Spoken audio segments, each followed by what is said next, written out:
Everyone, Boom Shika here. I'm so excited that you guys are joining me on the day 3 of learning. So for 7 days, what I'm going to be doing is I'm going to be talking about the different books that have changed my life, that have helped me in a lot of different ways.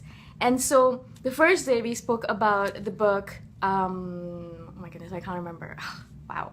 Anyways, and yesterday we spoke about the book, The Power of Habit. Today we'll be speaking about the book Daring Greatly by Brene Brown. And it's amazing. It's one of the best books I've read on shame and vulnerability in a long time. I don't think there's a lot of books about shame and vulnerability out there, but she was brave enough to talk about this really hard topic to talk about. I mean, everyone experiences shame, we all do, but no one actually talks about it. And that's one of the things she says in her books, is that everyone feels shame. Shame about not being good enough, not being worthy enough, not being enough in any shape or form. It's what the imposter syndrome is all about. It's what entrepreneurs feel on a daily basis, that why would anyone listen to me? I'm an imposter. Why would anyone care about what I have to say? Why should I even bother? Everyone has these feelings inside of them, and they're all about feeling shame. But what happens is that what she says is that we all feel shame, but we don't talk about it. It's like sex or politics, religion. These are topics that we completely avoid because we are afraid to speak about them. Same thing with shame. Everyone feels it. Everyone feels not enough. Everyone feels not worthy. Everyone is numbing themselves. Everyone is trying to cover up those feelings, but no one is talking about it. Except for when she actually wrote this book, she said that it's important, and that's the reason she wrote this book.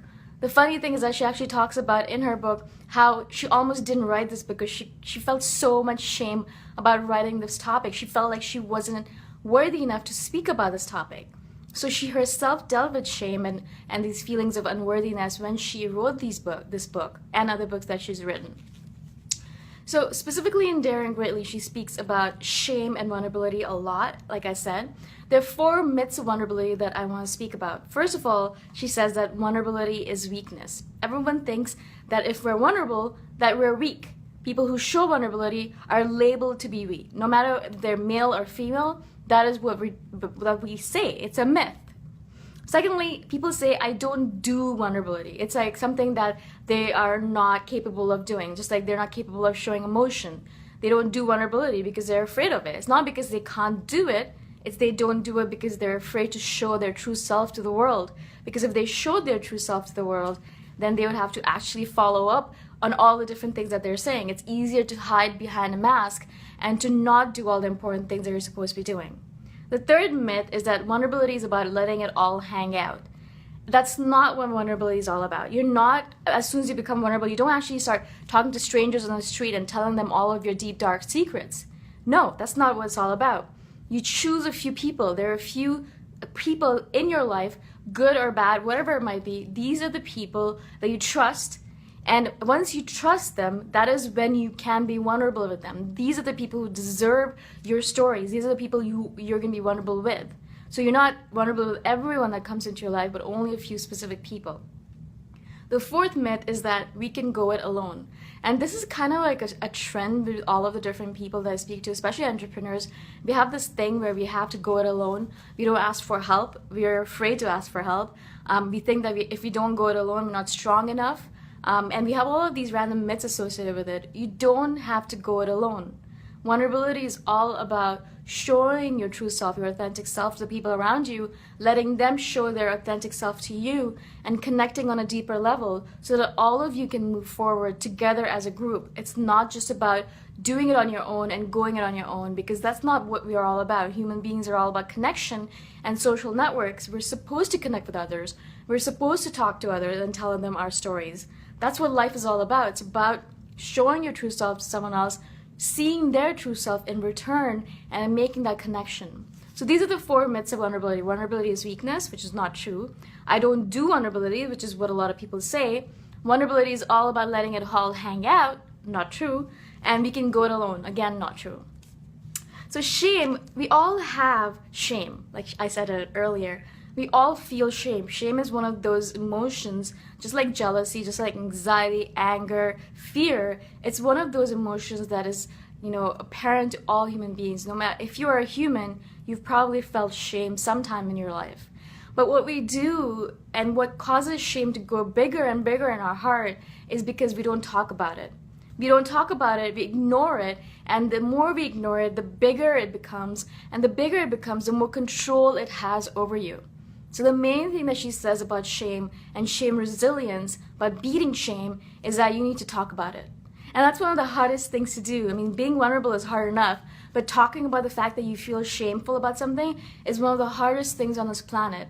And that's why I love Brene Brown so much, because she is doing it on a world platform. She's doing it on a platform where everyone can see her and see her being vulnerable and showing her shameful side.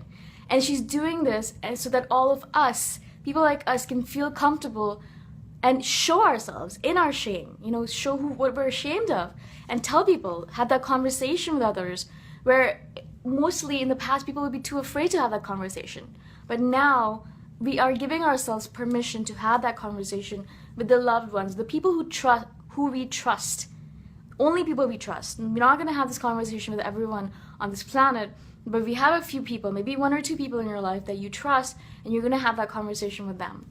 The main thing about shame and shame resilience, first of all, there are 4 steps.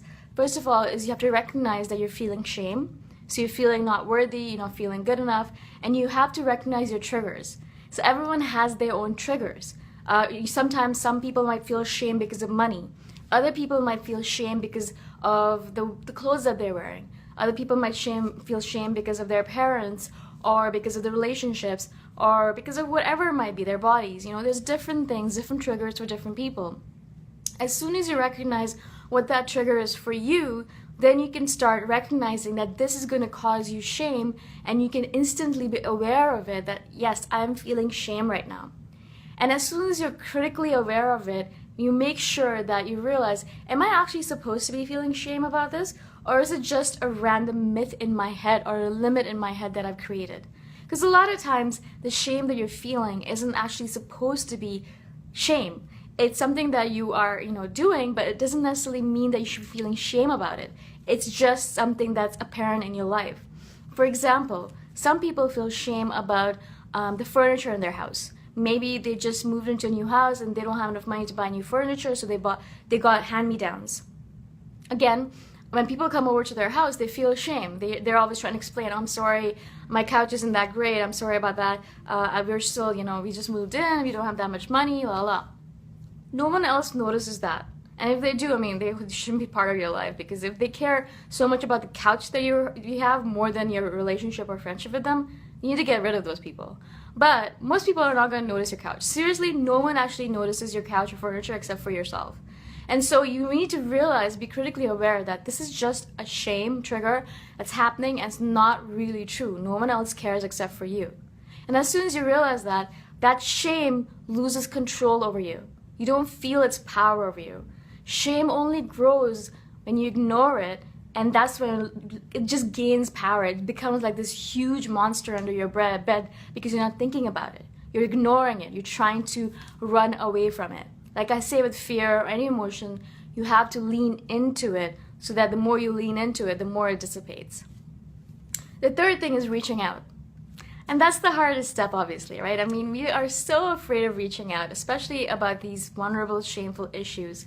If you're feeling shame about something that's going on in your life, maybe you're feeling shameful that you can't take care of yourself properly, or you don't have enough money coming in your business right now, or you feel like you're afraid to be the entrepreneur that you're meant to be. There's so many things that cause us shame. But what we do is that we keep it inside of us, and we don't talk to people about it.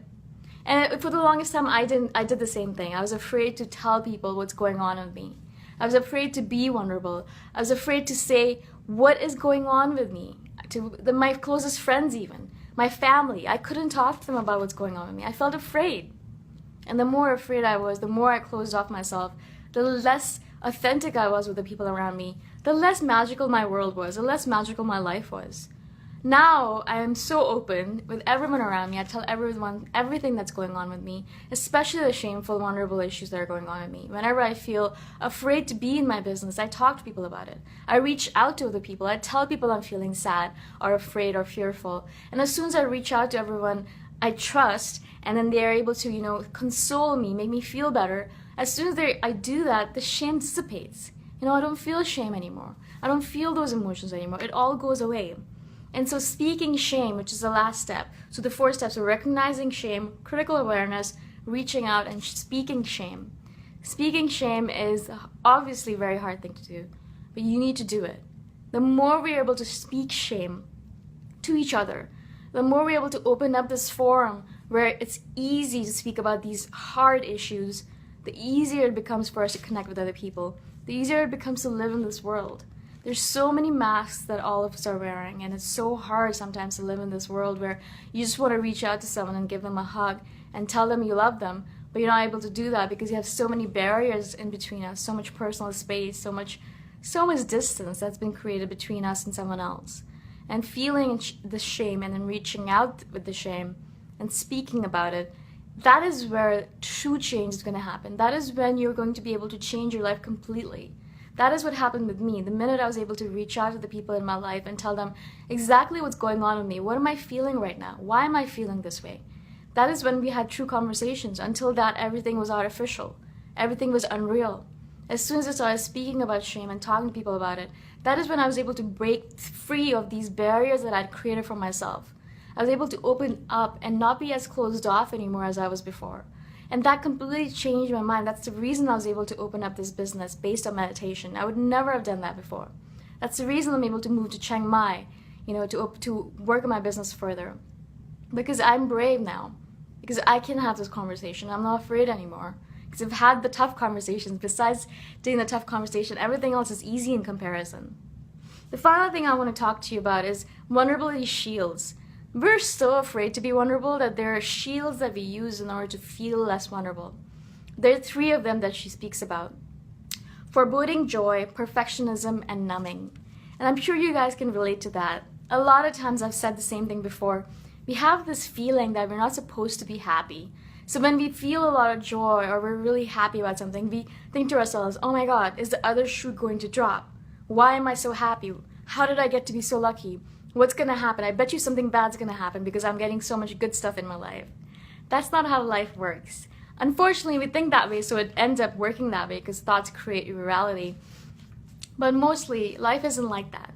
If you're feeling a lot of joy, there's a reason for it. You're bringing that joy into your life. And it doesn't necessarily mean that bad things are coming in the future. But we have a tendency to do that, and that's how we prevent ourselves from being vulnerable. Because feeling joy is all about being vulnerable. Feeling that, you know, joy and gratitude for the world is about being vulnerable. Saying that, yes, I feel the emotion, and I'm grateful for it. And I want to feel as much as I can. Another thing is perfectionism. We think that if we can make everything perfect, everything clean, everything nice, then we don't have to feel vulnerable anymore. Obviously that doesn't work. You can be as perfect as you want, or try to be at least, and still there's going to be situations that are going to come up that are going to try to show you that, you know, you're not the perfect being you are. And you need to be vulnerable in those moments. That's how we kind of create barriers between us and other people. We think we're perfect, and then we berate them for not being perfect. A lot of mothers do that. You know, they look at mothers that are having a hard time, struggling with their child who's throwing a temper tantrum, and they judge them. She specifically says in the book not to do that. Especially if you're a mother, you should understand, you know, the struggle that a new mother has with their child, or any mothers have with their children. So do not judge anyone. Don't judge because you think you're perfect and someone else isn't. Because you're not perfect, and neither are they. We're all imperfect in our perfectness. The last thing is numbing. And all of us do this. You know, we don't want to feel, so we numb ourselves. And that's one of the hardest things to do, because as soon as you start numbing yourself, you lose all authentic connection with the people around you. It means you're not going to have those connections that we're all so much craving all the time. All of us crave that connection. But if you're numb on the inside, people will feel it, and they will not want to connect with you. No one wants to connect with a numb individual. It's an artificial, superficial relationship. And no one wants that. Everyone wants an authentic connection. So foreboding joy, perfectionism, and numbing are 3 shields that we use in order to prevent ourselves from feeling vulnerable. And she says, Brene Brown says, the main way to kind of get over these vulnerability shields is gratitude. And gratitude is such a powerful emotion.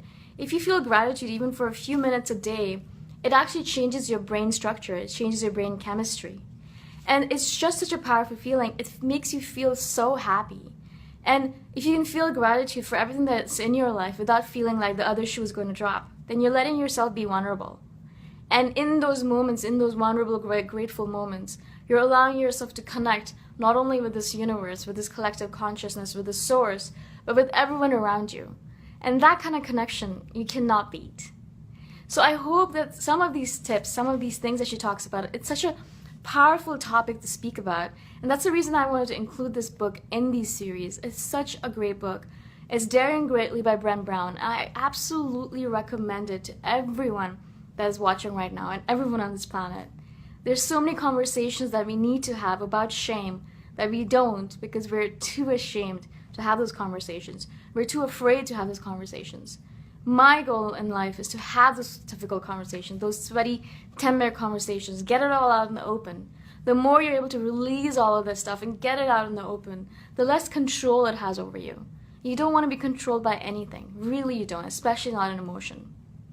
I hope that this helps you. You're more than welcome to join my free Facebook group, The Millionaire Hippie. If not, I'll talk to you guys tomorrow. I'll be speaking about a different book tomorrow, and I hope that you guys will join me there as well. If not, I'll talk to you guys some other time. My name is Boom Shaka. Bye for now.